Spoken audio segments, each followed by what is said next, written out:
পরিস্থিতিটা এমন হতে যাচ্ছে, এইটা যদি আইনি ভিত্তি না থাকে সবচেয়ে বিপদগ্রস্ত হবে শুধুই এনসিপির ছাত্রগুলো, আর কেউ বিপদগ্রস্ত হবে না। তাহলে প্রত্যেকেই আইনি ভিত্তি দিত। যদিও তারা মুখে বলেন জুলাই আন্দোলনে ছিলেন, এবং জুলাই আন্দোলনে যারা ছিলেন সত্যি সত্যি সেটা বিশ্বাস করতে হবে আওয়ামী লীগের, এবং আওয়ামী লীগের বিশ্বাস করতে হবে কারা কারা, এবং আওয়ামী লীগ সেটা বিশ্বাস করে। কারণ আওয়ামী লীগ বাংলাদেশের সমস্ত রাজনৈতিক দলের সাথে বিগত 16 বছর সহাবস্থান করেছে। অবশেষে শুক্রবার 17ই অক্টোবর সম্পাদিত হলো সেই জুলাই সনদ, বহু প্রতীক্ষিত জুলাই সনদ।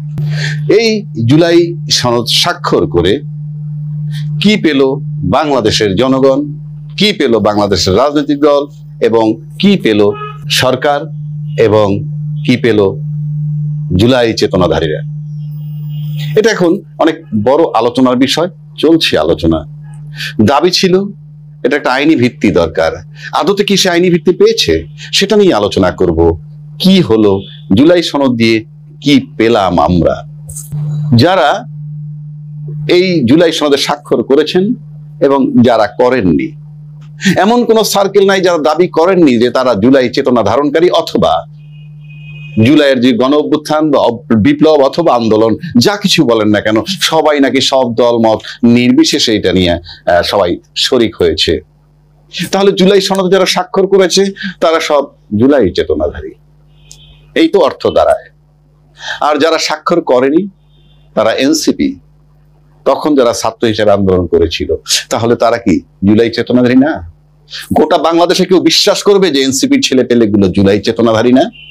সুতরাং জুলাই চেতনাকে যারা অ্যালাউ করতে চায়নি, আমার মনে হয় তারাই ওখানে স্বাক্ষর করেছে। তার নয়তো আর নয়তো ওদের স্বাক্ষর ছিল ম্যান্ডেটরি, এবং ওদের স্বাক্ষর ছাড়া জুলাই সনদটা হওয়াটা আমার কাছে ব্যক্তিগতভাবে যুক্তিযুক্ত নয়। কথাটা বললেই বলবে এনসিপির পক্ষপাতিত্ব করি, নো। কারণ আজকে যদি কোনোদিন যদি এই জুলাই চেতনা বিরোধী অর্থাৎ পতিত সরকার বিরোধী তারা পরীক্ষিত, এবং কোনোদিন যদি বিচার হয় এদের, তাহলে একমাত্র এদেরই বিচার হবে।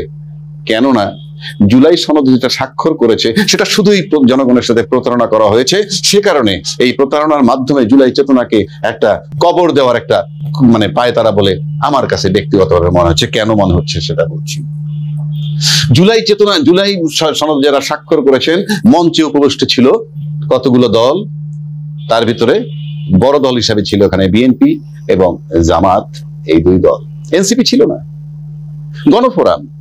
গণফোরামের প্রধান কর্তা ডক্টর কামাল হোসেন, আর যাই হোক সে একটা হেভিওয়েট, সেই গণফোরামের লোক ওখানে ছিল, কিন্তু তারা স্বাক্ষর করেনি। তাহলে এই মুহূর্তে মনে হচ্ছে যে এনসিপির যারা স্বাক্ষর করেনি, এদিকে গণফোরাম স্বাক্ষর করেনি উপস্থিত থেকেও, টু সাম এক্সটেন্ট তারা, আমি জানি না কেন করেনি, কিন্তু মনে হইলো এনসিপি কে তারা সমর্থন করেছে। পাশাপাশি যদি আমি যাই, যারা স্বাক্ষর করেছেন এখানে এই জুলাই সনদটাকে কি বলে আখ্যায়িত করেছে আলী রিয়াজ সাহেব? উনি বলছেন নাগরিকের সাথে রাষ্ট্র ও রাজনৈতিক দলের একটি সামাজিক চুক্তি। আর চুক্তি মানেই হচ্ছে যত দল এটার ভিতরে, যত পক্ষ এটার ভিতরে থাকবে, প্রত্যেকের এখানে একটা স্বার্থ থাকতে হবে। তাহলে যারা সরকার পক্ষে যিনি ছিলেন, যারা সরকার ছিলেন, তাদের স্বার্থ কি? তাদের স্বার্থ জুলাই সনদে স্বাক্ষর করবেন, তারপরে নির্বাচন হবে, ওনারা একটা সেফ এক্সিট পেয়ে যাবেন। কেননা জুলাই সনদে আইনি ভিত্তি শুরু থেকে দিতে চায়নি, এখনো দেওয়া হয়নি, তারপর এটা স্বাক্ষরিত হয়েছে। সে কারণে বলছি, যাদের চাপ বেশি, যারা দলে ভারী, তাদের প্রেসারে উপরে ভিত্তি করে এই জুলাই সনদ করে সরকার তার সেফ প্যাসেজ নিয়েছেন। আর যারা বড় দল হিসাবে এখানে স্বাক্ষর করেছেন, পরিষ্কার নির্বাচনের দিকে আগাইতে চান এবং নির্বাচন করে ক্ষমতায় যাবেন। শুধু এটাই স্বপ্ন, এটাই স্বপ্ন, আর কোনো স্বপ্ন নেই। আর জামাত ইসলামের কারবারটা এরকম যে সব দিকে থাকবো, কেননা তার তো ব্লেমের অন্ত নাই তার বিরুদ্ধে। কখনো স্বাধীনতার বিপক্ষের শক্তি হয়ে যায়, কখনো মিত্র হয়ে যায় বিভিন্ন দলের। সুতরাং সে ওখানে স্বাক্ষর করেছে ঠিকই, কিন্তু বলে রেখেছে তার আইনি ভিত্তি দরকার। আরো একটা ব্যাপার আছে, আজকে আবার তারা বলেছেন যে পিয়ার পদ্ধতি, তারপরে লেভেল প্লেইং ফিল্ড, এবং 5 দফা তাদের যে দাবি ছিল সেগুলো তারা চলমান রাখতেছে। তার মানে ওই একই পথের প্রতীক সব। রাজনীতিতে শেষ কথা বলতে কিছু নাই, সকাল একটা বিকাল একটা, স্বাক্ষর দিছি তো কি হয়েছে, দাবি নিয়ে মাঠে থাকবো। আবার যারা ক্ষমতায় যাবে, স্বাক্ষর দিয়েছে তো কি হচ্ছে, ক্ষমতায় গেলাম, এটা পালন করলাম না। মুদ্রা কথা, জুলাই চেতনাকে কেন যেন কবর দিতে চাচ্ছে সবাই। আর একটা বিষয়, এই যে যারা সই করেছে এখানে, বললামই তো যে বড় দুইটা দল প্রাথমিকভাবে তাদের দুইজন চারজন প্রতিনিধি ছিল, আর যারা ছিল তাদের স্বার্থ কি?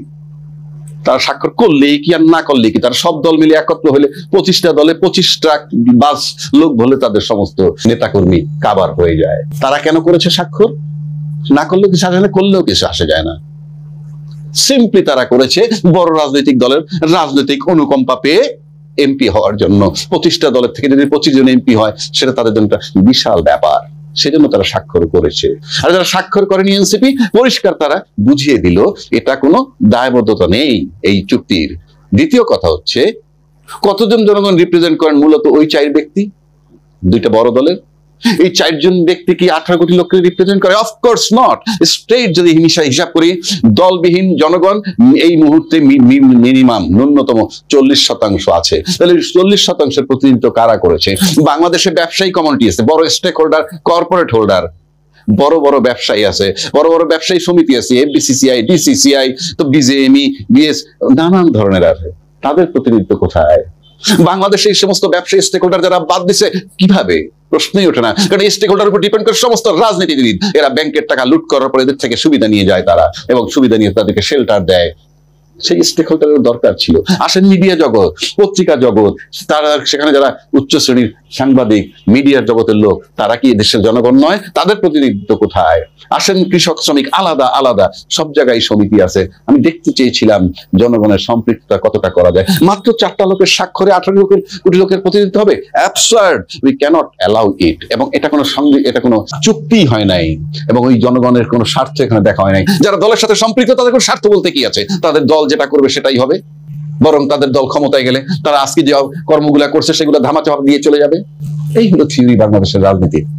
এইবার আসেন, যদি এটাকে কার্যকর করে না করে, ভবিষ্যতে যদি কার্যকর না করে, তাহলে কি হবে? এটাকে এনফোর্স করার জন্য, এটাকে বাধ্য করার জন্য কোন গ্যারান্টি ক্লজ বা কোনো গ্যারান্টর আছে যে এরা মধ্যস্থতা করে এটাকে কনফার্ম করবে বা বাধ্য করা যাবে? এটা কি ধরনের চুক্তি? যেই চুক্তি বলবৎ করার জন্য কোনো উপায় নাই, সেই চুক্তি কোনো চুক্তি না আইনের ভাষায়। এটা শুধুই প্রহসন এবং জনগণের সাথে প্রতারণা। জনগণকে বুঝতে হবে যে এই চুক্তি না মানলে কার্যকর করার উপায় কি। আরেকটা কথা বলা আছে, কেউ কেউ বলছে যে এইটার সাথে নির্বাচনের সম্পর্ক নাই। অফকোর্স নাই, নির্বাচনের সম্পর্ক নাই। এটার সাথে নির্বাচনের সম্পর্ক তখনই হবে যখন এই জুলাই সনদে যা লেখা আছে তার ভিত্তিতে, তার আলোকে নির্বাচন হবে। যেখানে উচ্চ কক্ষ নিম্ন কক্ষ বলা হয়েছে, পিআর সিস্টেমের কথা আনা হয়েছে, নোট অফ ডিসেন্ট, বিভিন্ন বিষয় আছে। এটার আলোকে যেহেতু নির্বাচন হচ্ছে না, সুতরাং এটার সাথে নির্বাচনের সম্পর্ক নাই তো। ইন এডিশন এটা একটা প্রহসনমূলক একটা এগ্রিমেন্ট করছে, যেখানে স্বার্থ সংরক্ষিত না করলে রাজনীতিবিদ একতরফা দেশটাকে আবারও লুটে পুটে খায়, সেটা প্রতিরোধ করার কোনো ক্লজ রাখা হয়নি। সুতরাং এই চুক্তি কোনো চুক্তি নয়, এটা জনগণকে ধোঁকা দেওয়া হয়েছে, এবং জুলাই চেতনাকারী যারা সত্যিকার অর্থে, তাদের সাথে বিশ্বাসঘাতকতা করা হয়েছে। সুতরাং এই চুক্তি কোনো চুক্তি নয়, এবং এটা কোনো আইনি ভিত্তি দেওয়া হয় নাই। যার কোনো আইনি ভিত্তি নাই, যেখানে দলবিহীন জনগণের কোনো প্রতিনিধিত্ব নাই, এবং মাত্র 4টা, মূলত 4 জন লোক যারা কিছু জনগণ রিপ্রেজেন্ট করেন, সেটা শুধু তাদের দলের। এই দলবিহীন জনগণ যারা আছে তারা অবশ্যই এই মুহূর্তে এই ধরনের প্রহসনের মাধ্যমে নির্বাচনের দিকে এগিয়ে যাওয়াটা একেবারেই পছন্দ করে না। কারণ আমি জনগণের অংশ, আমার সাথে জনগণের কথা হয়। যদি বলে কি আপনি কি সব জনগণ জানেন না, আমার সাথে 20 জনের কথা হলে 20 জনই বলে আমাদের প্রতিনিধি নাই, সুতরাং আমরা এভাবে চাই না। এভাবে নির্বাচন হলে সে আগের গয়রহ, শুধু হয়তো দলের নাম পরিবর্তন হবে। আমার সাথে যদি ডেইলি 5 জনের কথা হয় তাহলে একই কথা বলে। সুতরাং জনগণের রিফ্লেকশনটা পরিষ্কার আমরা জানি। দলের সাথে সম্পৃক্ত মাত্র 40% লোক, 2টা বড় দল মিলে যারা এই মুহূর্তে বড়, এবং এই বড় দলটা, সবচেয়ে বড় দলটা, আমি নিশ্চিত করে বলতে পারি তারা জানেন এবং বিশ্বাস করেন যে নির্বাচনের পথটা মসৃণ নয়, এবং তারাও এ নিয়ে সন্দেহে আছেন। কোনো সন্দেহ নাই যে নির্বাচনের পথটা মসৃণ নয়, এবং নির্বাচনটা শুদ্ধ হবে, আদৌ হবে কি হবে না সে ব্যাপারে তাদের যথেষ্ট সন্দেহ আছে। কারণ তাদের মানসিক উইল ফোর্স আমরা দেখতেছি। এই ধরনের নির্বাচন করার জন্য কিন্তু জুলাইটা আসেনি।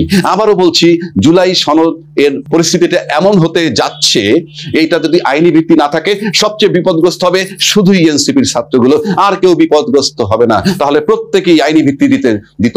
যদিও তারা মুখে বলেন জুলাই আন্দোলনে ছিলেন, এবং জুলাই আন্দোলনে যারা ছিলেন সত্যি সত্যি সেটা বিশ্বাস করতে হবে আওয়ামী লীগের, এবং আওয়ামী লীগের বিশ্বাস করতে হবে কারা কারা, এবং আওয়ামী লীগ সেটা বিশ্বাস করে। কারণ আওয়ামী লীগ বাংলাদেশের সমস্ত রাজনৈতিক দলের সাথে বিগত 16 বছর সহাবস্থান করেছে। কোন রাজনৈতিক দল তাদেরকে কোনোভাবেই কাবু করতে পারেনি। কিন্তু আজকে যারা স্বাক্ষর করেছেন তাদেরকে যদি আওয়ামী লীগ নিশ্চিত করে বিশ্বাস করত, এবং যারা স্বাক্ষরকারী তারাও যদি বিশ্বাস করতেন যে আওয়ামী লীগ তাদেরকে বিশ্বাস করে জুলাই চেতনাকারী হিসাবে, তাইলে তারা এটাকে আইনি ভিত্তি দেওয়ার চেষ্টা করতেন, কিংবা আইনি ভিত্তি দেওয়ার বিষয়টা একেবারে নিশ্চিত করে স্বাক্ষর করতেন। এবং এই স্বাক্ষরটার মানে হচ্ছে, এই স্বাক্ষর এনসিপি বাদের স্বাক্ষরটা এক্সিকিউট করার মানেটাই হইতেছে এই যে জুলাই চেতনা ধামাচাপা দেওয়ার কৌশল। এবং জুলাই চেতনা ধামাচাপা দেওয়ার কৌশল মানে হচ্ছে যারা আন্দোলন সত্যিকার করেছে এনসিপি, তারা বিপদগ্রস্ত, তাদের একুল ওকুল সব যাচ্ছে, এবং তারা সামনে শাস্তির সম্মুখীন হওয়ার সম্ভাবনা আছে। সুতরাং আজকের এই জুলাই সনদে যে স্বাক্ষর হইলো, জনগণের সাথে প্রহসনমূলক যে স্বাক্ষর হলো, তার ভিত্তিতে আমি এখন চিন্তিত যে এই যে জুলাই চেতনাধারী এনসিপি বা ছাত্র সমাজ যারা আন্দোলনের সাথে সক্রিয় ছিল, তাদেরকে দ্বিতীয় কোনো আন্দোলনের দিকে ধাবিত করা হচ্ছে কিনা। যদি সত্যি কোনো দ্বিতীয় আন্দোলনের দিকে ধাবিত হয় তারা, সেটার জন্য দায়ী থাকবে এই প্রহসনমূলক জুলাই সনদ স্বাক্ষরের তারিখটি বা দিনটি। এই জুলাই সনদ, প্রহসনের জুলাই সনদ সম্পাদন করে ওই জুলাই চেতনাধারী ছাত্রদেরকে আবারও হয়তোবা ধাবিত করা হচ্ছে অন্য আরেকটা আন্দোলনের দিকে, এবং এটার দায় বহন করতে হবে তথাকথিত